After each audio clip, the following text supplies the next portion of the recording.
A Norwegian geologist, Christian, was driving back home. When shown up, he saw his significant other, Eden, fixing the lines. Later, he educated his family regarding the new home they were moving into.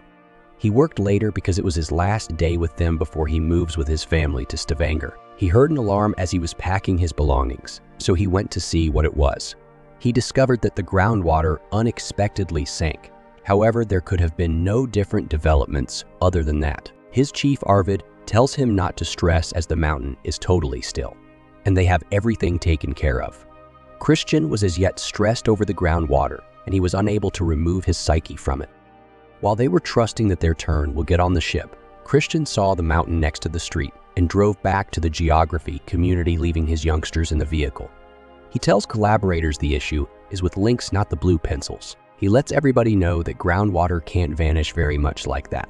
It will discover novel strategies for constructing new layers, which will then result in friction.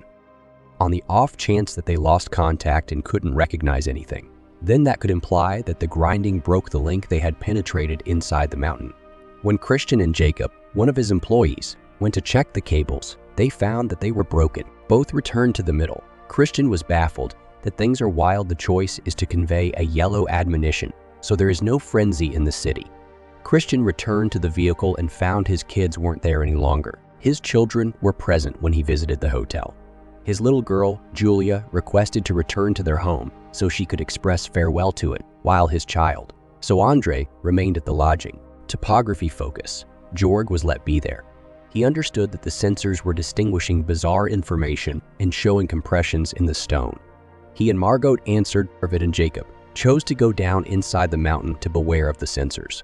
Christian found out about the situation by calling the geology center. He began searching for something. At the point when he found it, he really looked at the information from past kept withdrawals in Vi Insect and Rhonda, where he discovered that the constrictions show a torrential slide. The same thing was shown in both records. The mountains did not expand but rather joined. He called the topography place and educated Arvid regarding his revelation. Similarly, as Arvid and Jacob chose to go up, an unexpected tremor happened. Jacob's feet stalled out. George and Margaret lost contact with them.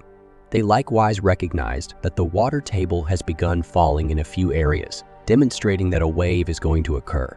Christian, who was still on the call with them, advised Margaret to sound the alert. The entire city was made aware of the approaching catastrophe when Margaret activated the tsunami alarm. The avalanche takes place a moment later. Arvid attempted to assist Jacob when he was struck by a rock and killed when he fell. Christian took Julia, and both of them left for security, advising individuals en route to quickly go up the slope to stay away from the wave. In the interim, Eden and her collaborator, Vibeke, alarmed every one of the visitors about the approaching tidal wave when she understood that Sondre was mysteriously gone. She went to search for Sohai, and one of the visitors named Maria encouraged her better half, Philip, to assist Eden with searching for her child. There was a tremendous traffic on the way, so Christian and Julia chose to leave their vehicle and run up the slope. He told every other person to leave their vehicles and run uphill by walking when their neighbor, Anna, stalled out between two vehicles.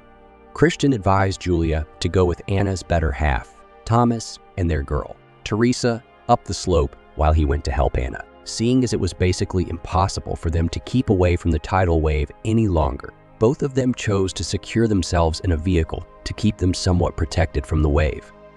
The wave overwhelmed the vehicle, and both of them passed out. Maria found Sondre skating in a corridor with earphones on, and Eden immediately hauled his child out of the lodging.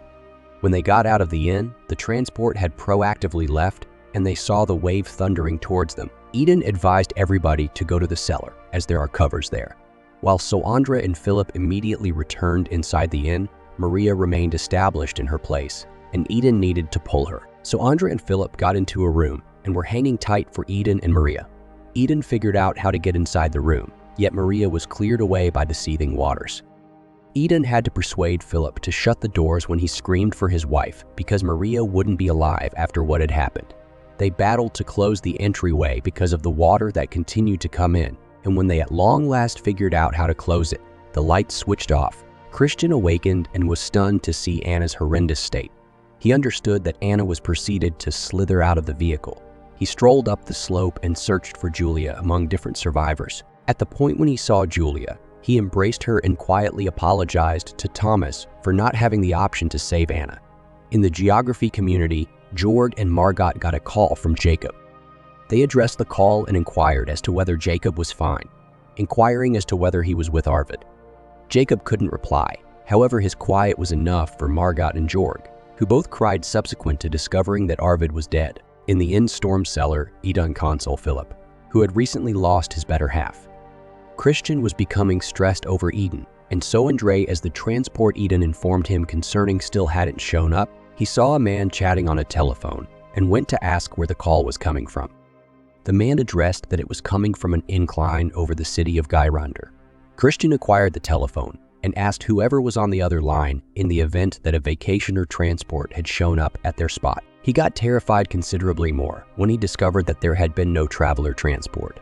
He chose to return to the lodging without anyone else to check. He advised Julia to remain with Thomas for some time and hang tight for him to return. In the storm cellar, Eden and Andre pushed on the entryway where the water was pouring in and shut it. Eden screamed in frustration when she realized there was no escape route when she looked through the vents to see if there was one. Then at that point, the water began pouring in through the entryway holes once more. Philip griped about their circumstance, and so Andre was distraught that he wasn't assisting them with shutting the entryway appropriately. Philip simply informed them that if they continued to wait, they would die, and Eden stopped them from fighting. In the meantime, Christian paddled on the floods through the vestiges to get to the inn. At the point when he got onto a drier land, he began strolling until he understood he was remaining on the traveler transport. He opened it and bounced inside. He took a gander at every one of the dead bodies inside until he saw Vibek's carcass. Acknowledging Eden and Andre weren't there, he went on towards the lodging. Because the room that Eden and Andre were in was already getting filled with water, they swam in the direction of the vents in order to have more room to breathe. Philip was overreacting, as he had nothing to clutch to keep him above water. In an effort to stay afloat, he began pressing down on Andre, resulting in the boys drowning. Seeing as his child was battling submerged, Eden had no real option except to push Philip under the water so he'd relinquish Andre. Philip kicked the bucket, and Eden apologized to Andre for what she needed to do. Christian called out to Eden and Andre when he got to the hotel, looking everywhere to see if they were there. He went to keep an eye on the storm cellar, however stepped back when he saw that it was loaded up with water. He kept on glancing around until he saw something inside a room. It was the room Andre was remaining in, and his sack was still there. At the point when Christian checked through the sack and acknowledged it was actually Andre's, he expected the most awful and begun raising a ruckus around town out of frustration. Andre and Eden heard it and began thumping on the vents lines to require Christian's consideration. Understanding that he was unable to hear them, Eden swam under the water and got a wrench to stir things up around town with. Christian heard it and hit the window again as an answer. Andre and Eden snickered when they understood that they had been heard, but when water began to pour into the vents, their joy was short-lived. Christian went to the cellar and swam under the water. In order to open the door, he removed everything that was obstructing it. As she once more swam under to open the room's door, Eden instructed Andre to wait for her. Christian and Eden had no idea that they were attempting to open the same door at the same time. They figured out how to open it and were glad to see one another. Christian pushed Eden to swim towards the steps and leave the water prior to swimming towards where Andre was. Eden remained on the steps to sit tight for them, and Christian got to Andre, who was so terrified. Andre denied when Christian let him know that they needed to swim to the steps, yet his dad consoled him that all future well and that he'd be right behind him. Andre at long last yielded, and both of them went under.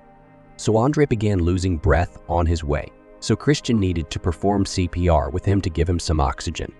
After that, Christian made a motion for Andre to keep swimming. When Eden saw Andre, she realized that Christian had not followed them and quickly picked him up. Subsequent to giving Andre oxygen, Christian himself began losing breath and couldn't continue any longer. She went to find him and hauled him out of the water. Eden siphoned Christian's chest and inhaled into his mouth. Christian remained unconscious despite her repeated attempts. At the point when she believed that Christian wouldn't return any longer, she surrendered. However, Andre would have rather not surrendered.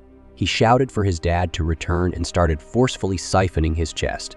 He continued to pump air into his father's mouth until Christian awoke, coughing up water. Them three embraced one another. In the meantime, Julia was sitting with Teresa, stressed over her loved ones. At the point when she heard a helicopter coming, she watched to check whether it was her loved ones. She was upset to realize that it wasn't. Then, at that point, the helicopter took off. That is the point at which she saw her folks and siblings strolling towards them. Eden carried her up as she ran toward them. The family kept approaching where the doctors and different survivors were, glad that they had at long last rejoined by and by.